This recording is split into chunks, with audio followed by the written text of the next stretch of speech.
YouTube, my name is Mesa Sean, and welcome back to another Destiny 2 video.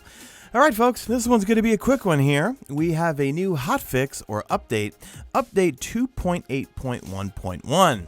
And there's a few bugs that are being fixed with this update, but the main reason, I think, of this update, as you can tell from the title and also the thumbnail, is Hardlight is indeed catching a nerf. Bungie is finally doing something different here. They're actually not touching it for PvE.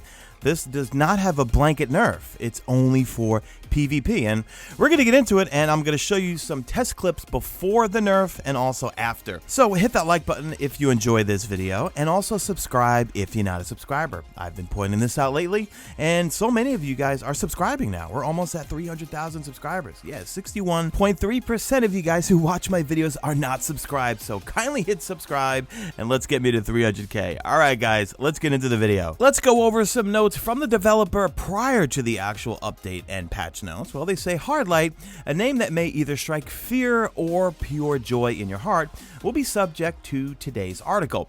Here are some notes from the dev team on how this weapon will be tuned coming today. Now, guys, let me know in the comment section, how do you feel about Hardlight?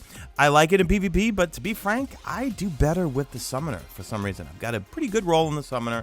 I got moving target on it. I got one with moving target and rangefinder, and I play on PC with a controller, Vantage 2, so I throw on target adjuster, and man, that thing just destroys people from pretty good distances. Continuing with the dev team, they say Hardlight has been at the forefront due to the combination of recent adjustments to improve its usability and the adjustments to auto rifles that came with update 2.8.0. Remember, auto rifles got a nice buff. They continue with most of the adjustments coming are to address its usage for mouse and keyboard users, since the ability to precisely aim regardless of range allows you to use the weapon at longer distances, on top of being able to use ricochet rounds more effectively.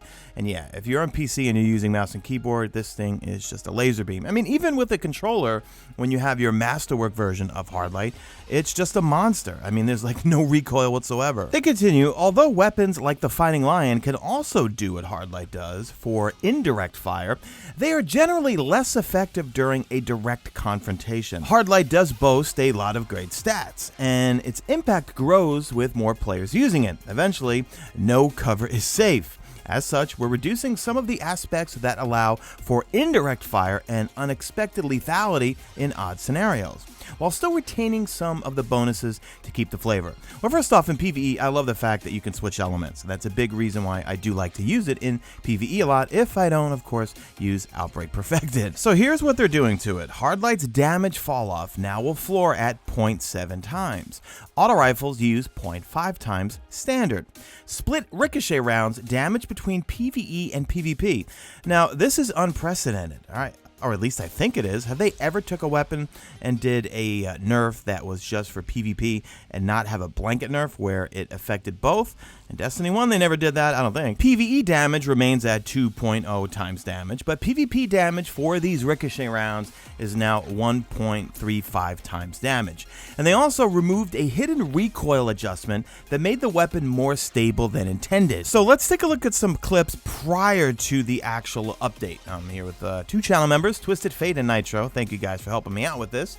So in terms of damage numbers, not talking about the ricochet rounds, we have 26 for crits and we have 16 to the body. Now, aside from the ricochet rounds, which we'll get into in a second here, there's just no range drop off on this thing prior to the update, of course. And I know a lot of people use Hardlight because of the fact that you can waste someone, especially with mouse and keyboard, where you pretty much have no recoil with this thing, from a million miles away and still get those crit numbers no matter how far back you are. Looking at the ricochet rounds prior to the update, well, it will double your damage from 16 non-crit to 32 non-crit. That's why everyone loves to use this in Trials of Osiris, because if you're in a hallway or something and the other team is running multiple Hardlights, well, they all just hose down the hallway, and some of those ricochet rounds are going to kill you really, really quickly. In regular PvP, I don't find it to be that much of an issue. I usually just have one-on-one gunfights, or I'm getting shotgun aped or sniped. Here it is, post-update, and it still feels really good. We will go through the numbers in a little bit here. I took it through a run in the regular Crucible in a few matches, and playing it in private matches here with my my friends, and it still feels really good. The range drop off is not that bad at all. I get a little nice snipe there.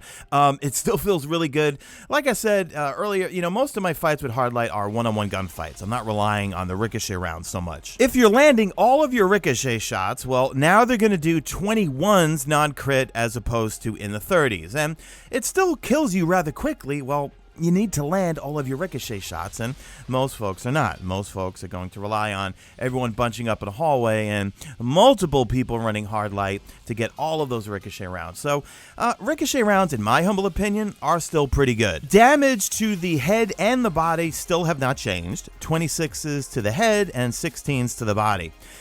In terms of the range, it still has some really good damage drop-off, meaning you could shoot people from pretty far away and still have crits and decent body damage. So the damage fall-off is not a big deal. You're really not going to see it till roughly about, I'd say about 24 to 25 meters. We just kept testing it over and over and over. You can see here, I'm still hitting 26s. I'm going to eventually jump up on the platform and keep moving back. And eventually, I'm going to start seeing 24s and 25s. The magic number we found was at 27 meters is when you start to see the drop-off. And even when I hit about 30, maybe like 33, 34, 35 meters, I was still seeing like 24s, 25s in terms of crits. So it's a nerf, but it's really not that much of a nerf. But I think the key takeaway from here is that Bungie, it seems like for the first time, was able to take a gun that was a problem in PvP, give it a little bit of a nerf for PvP, but leave it fine for PvE, which I think is a great move on their part, and I hope they can keep doing this to other weapons that may become a problem. Alright guys, that's it for this video. I'm going to link the full update notes in the description if they ever release them.